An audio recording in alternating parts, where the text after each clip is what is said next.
मित्रांनो, स्वागत आहे तुमचं एका नवीन कथेमध्ये. माझं नाव अनिकेत. माझं वय साधारण 21 वर्ष आहे. ही गोष्ट आजपासून साधारण 3 महिन्यापूर्वीची आहे. माझं मोबाईल आणि वह्या पुस्तकाचं दुकान आहे. एके दिवशी मी दुकानात बसलो होतो.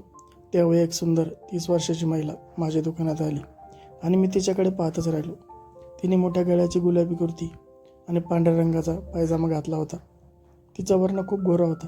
कपाळावर छोटीशी गुलाबी टिकली आणि ओठावर हलकी लिपस्टिक होती. त्या एखाद्या अप्सरेसारख्या सुंदर दिसत होत्या. त्यांना पाहतच मला काय झालं काही क्षण कळलंच नाही. ते त्यांच्या मुलासाठी पुस्तकं घ्यायला आल्या होत्या, पण ते पुस्तक माझ्याकडे नव्हतं.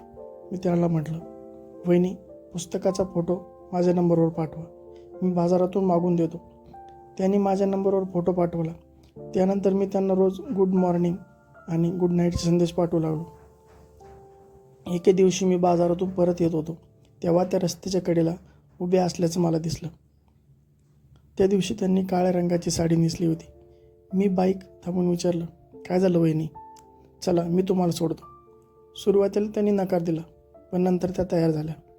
रस्ता खूप खराब असल्यामुळे त्यांनी हातधारासाठी माझ्या कमरेवर हात ठेवला आणि माझी अवस्था आता वेगळीच झाली. थोडं पुढे गेल्यावर जोरदार पाऊस सुरू झाला.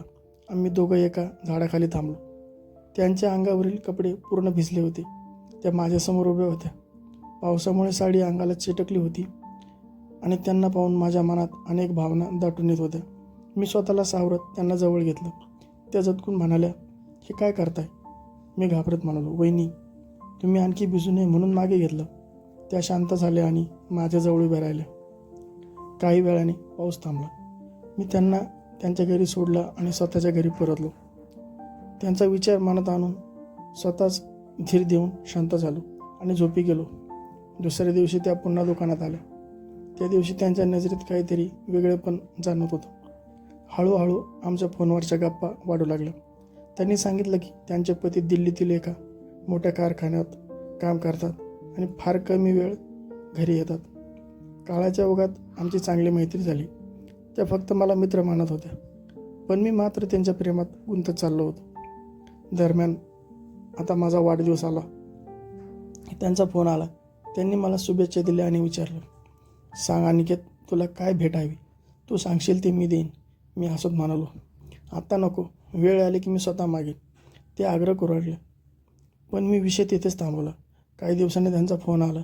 त्यांनी मला बाजारात सोबत येण्यास सांगितलं. मी त्यांच्या घरी गेलो. त्या दिवशी त्यांनी लाल रंगाचा गाऊन घातला होता आणि त्या खूपच सुंदर दिसत होत्या. त्या मला त्यांच्या बेडरूममध्ये घेऊन गेल्या. मी त्यांना आठवण करून दिली, तुम्ही माझ्या वाढदिवसाला भेट देणार म्हणालात ना? त्या म्हणाल्या, हो, सांग तुला काय हवं आहे? मी म्हणालो, आधी डोळे बंद करा. त्यांनी डोळे बंद केले. मी माझ्या बॅगेतून एक गाऊन काढून त्यांच्या हातात दिला.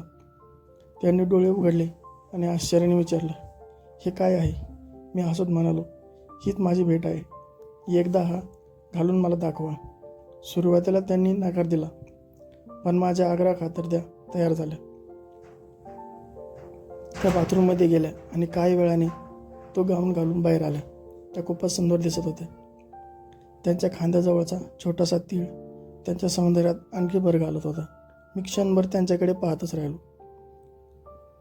तिचं गोरं रूप आणि अंगावरून उठून दिसणारा तो गाऊन तिच्यावर खूपच कोरत दिसत होता. ती माझ्याकडे नजर उचलूनही पाहू शकत नव्हती. मान खाली घालून ती माझ्यासमोर उभी होती. मी तिच्याजवळ गेलो आणि माझ्या मनात दडवून ठेवलेल्या भावना तिच्यासमोर व्यक्त केल्या.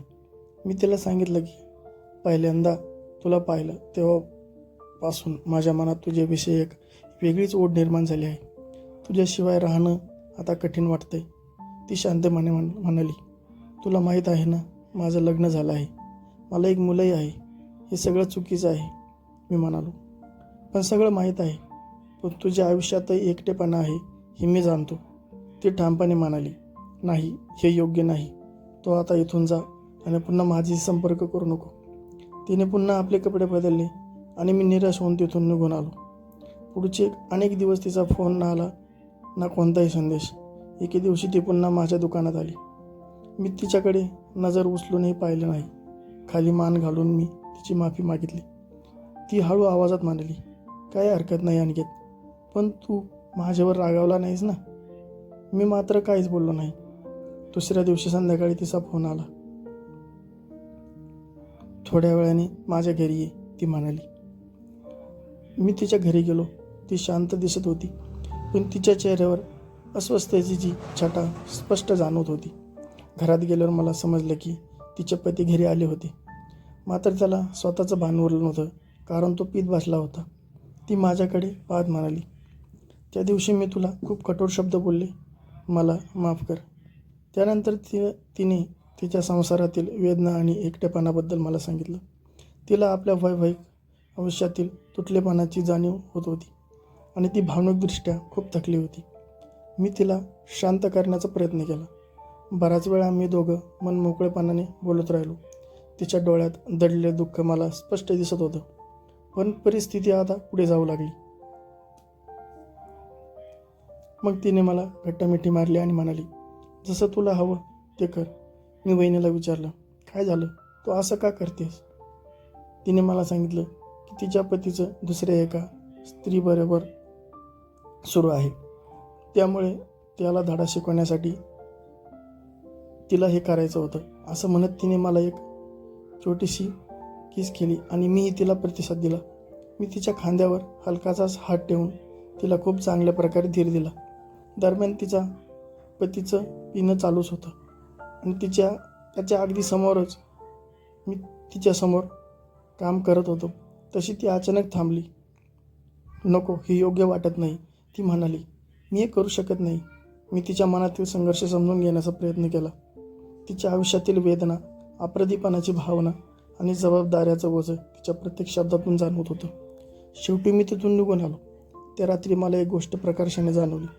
आकर्षण, प्रेम आणि सहानुभूती ह्या वेगळ्या भावना आहेत. कोणाच्याही आयुष्यातील रिकामेपणाचा आदर होणं महत्त्वाचं असतं, पण त्यांच्यासाठी त्यांच्या मर्यादा आणि निर्णयाचा आदर करणं त्याहून अधिक महत्त्वाचं असतं. दुसऱ्या दिवशी सकाळ झाली. तिच्या संसारातील प्रश्न अजूनही तसेच होते आणि माझ्या मनातही अनेक अनुत्तरित प्रश्न शिल्लक होते. पण त्या दिवसानंतर आमच्या नात्याचा अर्थ माझ्यासाठी पूर्णपणे बदलला होता.